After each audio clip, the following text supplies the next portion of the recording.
It's Ramsey Dewey over here in Shanghai, China. Welcome to another edition of Q&A with the coach. Today we have a question from Skim Shark Mick, who has this hypothetical scenario about identical twins training in two different ways. If you have two guys who are genetically identical, physically identical, and had them train for the sport of mixed martial arts in the following ways, which one would end up being the better fighter? How would their skill sets match up? So, the first one starts out learning Muay Thai, and then, after mastering Muay Thai, goes on to learn Brazilian Jiu-Jitsu. The second one learns Brazilian Jiu-Jitsu first, becomes proficient in Jiu-Jitsu, and then starts training in Muay Thai. How do their skill sets line up? Skim Shark Mick goes on to say, would it be best to learn a little bit of each simultaneously? A lot of the MMA gyms in my area teach boxing one night, BJJ the next, kickboxing midweek, etc. Would it be better to mix it up and become a bit of a jack-of-all-trades, master-of-none type fighter? Or is there some advantage to having one martial art as your foundation to fall back on? All right, that's an interesting thought experiment. I think in both of those scenarios, both of those guys would not be very good MMA fighters. Why? Because MMA is its unique sport. This is something I talk about on this channel all the time. So let's take takedowns, for example. Something as simple as a double leg takedown, something we see in the sport of mixed martial arts, something we see in the sport of Brazilian Jiu-Jitsu. But let's say you learned double leg takedowns in the context of Brazilian Jiu-Jitsu. Even no gi Brazilian Jiu-Jitsu. Let's take the gi out of the equation so we don't get tripped up with all those grips and all that stuff that simply doesn't exist in mixed martial arts.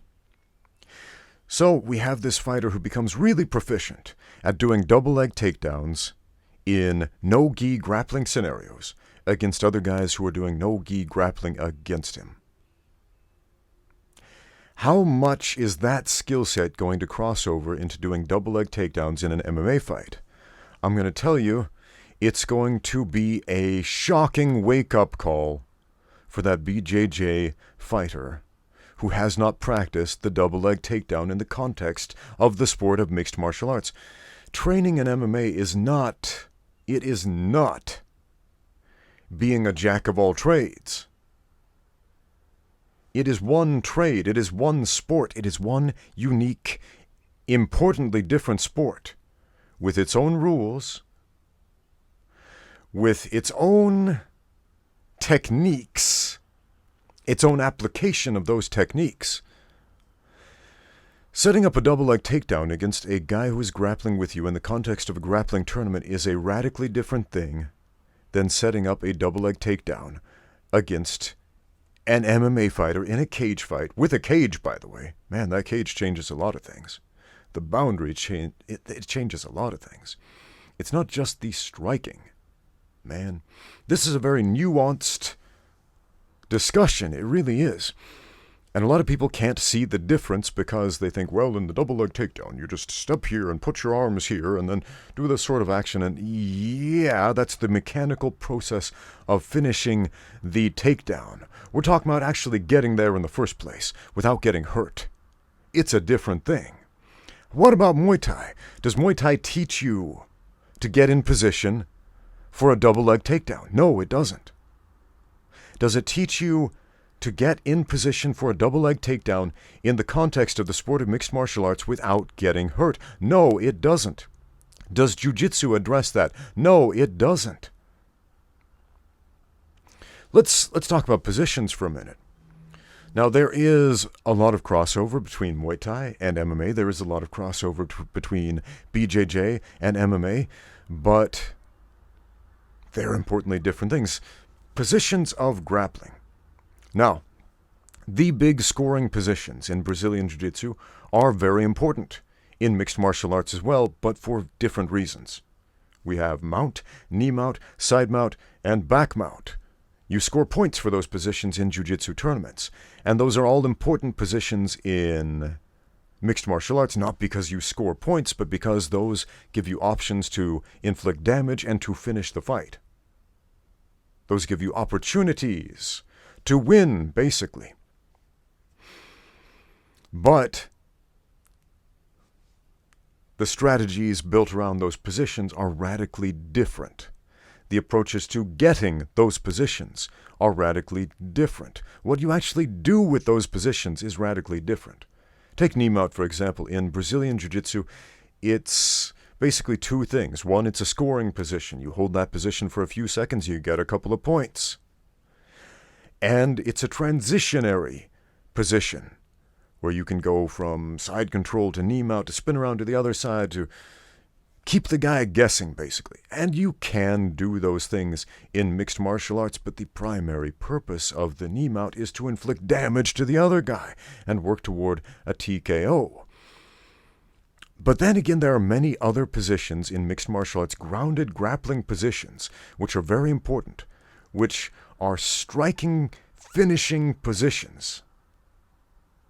A side ride, for example, if you're a knee mount, and then the guy rolls over, but you're right next to the cage, and so he can't hip escape backward any further. Man, hip escapes, I got a lot to say about hip escapes and how radically different those are in jiu-jitsu versus mixed martial arts. Man, the hip escape, the shrimp.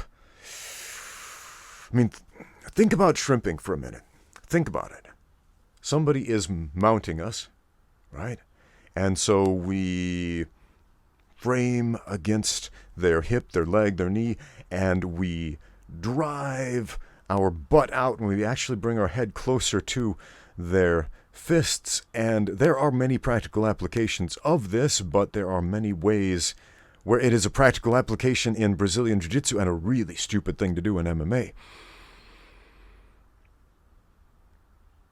I really need to make a video about the differences between MMA grappling and Jiu-Jitsu grappling. I actually have made a couple of videos about this, but I really need to make a pragmatic, step-by-step, this position versus this position versus that position encyclopedic, because, man, people really need to see that. Because they need to see BJJ is not MMA. Muay Thai is not MMA. These are importantly different sports, and if you don't respect the difference, you get hurt. If you don't respect the difference, you're not going to be a very good fighter. So again, Twin A, who trains in Jiu-Jitsu first and then Muay Thai, and Twin B, who trains in Muay Thai and then Jiu-Jitsu, they're both going to get smoked against fighters who train for the sport of mixed martial arts.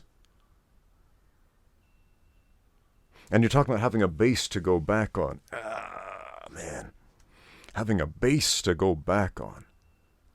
Having a happy, safe place to go back on when what?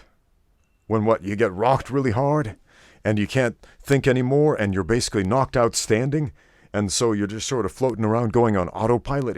Is that what we're talking about? No, that's called a technical knockout. If you get to that phase in a fight, that's a technical knockout. And every once in a while we see a referee who's not quite fast enough to jump on that and stop the fight.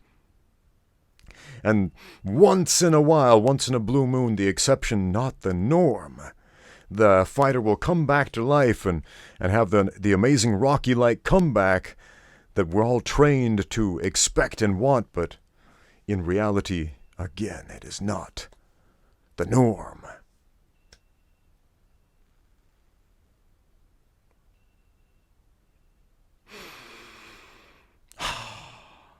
I feel like I've actually answered this question a bunch of times, but I can't reinstate this enough. I can't reinforce this idea enough. I can't reiterate this idea enough. MMA is not BJJ. MMA is not a combination of Muay Thai and Jiu-Jitsu.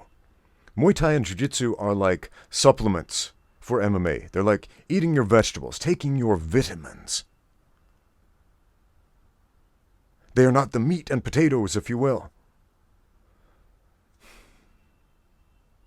And the same thing with wrestling. The same thing with boxing. The same thing with all these other combat sports. It is good to cross-train in these things. To cross-train in these things. Not to train in these things as a replacement. And I know you brought up the fact that your gym, like many other gyms, does this sort of rotational combat sports type of schedule. And I get that. I've seen that. I work at a couple of gyms that have schedules like that where they offer a boxing class and a jiu-jitsu class and a kickboxing class, etc., etc., etc., and a yoga class too. And that's a radically different thing than training for the sport of mixed martial arts. Why do they do that? Why do publicly available gyms do that? To pander to the average person. I put out some polls on YouTube recently asking you some questions, trying to get some analytics back that YouTube doesn't give you. YouTube gives you some information about who your audience is, how old you guys are on average, whether you're male or female, what countries you are from, right? YouTube analytics tell me these things, how much time you spend watching my videos and so on. And as a YouTuber, that helps me to pander to certain demographics. What YouTube does not tell me is, do you guys actually train? What sport do you train in? How seriously do you train? Are you professional fighters? Are you amateur fighters? Are you hobbyists? What sport are you actually training for? Is it MMA? Is it jiu-jitsu? Is it boxing? Is it kickboxing? Is it self-defense you're training for? Or is it just a hobby? Do you not even train in martial arts at all and you just like the sound of my deep, deep, deep, deep voice? And that's all fine. I'm just putting this out there because I put out some polls trying to get some analytics from you guys, trying to really discover who my audience is. And the overwhelming majority of people watching YouTube are not professional fighters. The overwhelming majority of people asking these questions are not professional fighters. The overwhelming majority of you, according to your votes, in these polls that I put out, in these analytical polls, are people who train martial arts for fun. Most of you do boxing or kickboxing or a Brazilian jiu-jitsu class, if you train. About half of you don't train at all, but you just think it's fun to watch YouTube, and that's fine, and I appreciate it. That's great. And so it's really a small minority of people, not just people on YouTube, but a small minority of people in general who compete, who train for the sport of mixed martial arts. It's kind of a rare thing. It's the exception, not the norm. And once in a while, you'll go to these publicly available classes, and you'll see a cage fighter there, or two, once in a while, sitting in for the boxing class or the jiu-jitsu class or something like that. But what else are they doing? They're getting together with other professional fighters, and they are training specifically for the sport of mixed martial arts on their own time. And they're getting together with coaches specified for the sport of mixed martial arts, guys who understand that sport.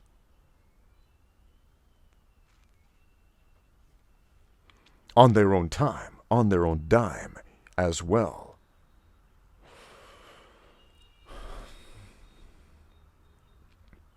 So why do these gyms do that? To pander to the casuals. That might come off as offensive. Oh, you're a casual. No, man, there's nothing wrong with being a casual. There's nothing wrong with not being a professional cage fighter. Most people aren't. There probably is something wrong with being a professional cage fighter. Man, I know I did that whole song and dance. Man, you got to be a little bit crazy to do that for a living. It's kind of an insane job if you think about it. So what does the average person want to do? Do they want to train like a cage fighter? Do they want to put in that amount of sacrifice? No, they don't. No, they don't. Most of you, statistically speaking, according to the analytics you gave me, no, you don't. You want to know about it. You want to see some of it. You want to have a glimpse of it. You want to have a taste of it.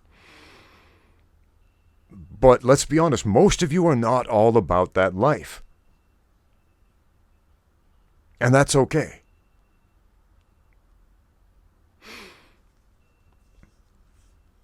All right, guys. I've preached this sermon so many times, It's starting to get old in my mouth. Let me know what you think in the comments down below. Thank you for watching. Now get out there and train.